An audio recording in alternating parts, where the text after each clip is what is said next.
The term was back floating rate loans. Holy shit. Someone needs to protect this woman, because I looked up everything she said, and you won't fucking believe the next Big Short's coming, and this is happening next year. You wonder why all these companies in your neighborhoods are being bought up by private equity and how that's happening? Check this shit out. This time, they're not going to collapse the banks and make it too big to fail. They're going to bankrupt the entire American pension system. Again, bigger investments, bigger risks, same playbook, but they're doing it behind the smokescreen of private equity in bigger numbers. Private equity bankrupted 110 businesses, and that was almost double their previous record.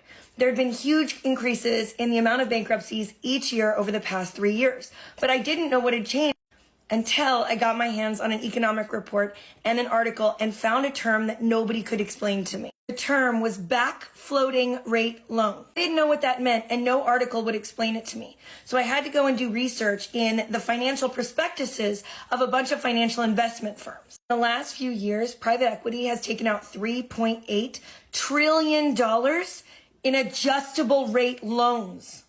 These are adjustable rate loans. That's why these successful companies that private equity had acquired are suddenly bankrupt, even though they're still making money. They're bankrupt because they're paying adjustable rate loans. Next question is, why are the banks willing to give these risky loans to these private equity firms knowing it's going to cause them to fail? Answer is because the banks aren't going to keep them on their books. The banks are immediately repackaging these adjustable rate loans as something called CLOs, right? Which are then packaged and sold off to our pension funds as really great debt. Are you hearing The Big Short in real time?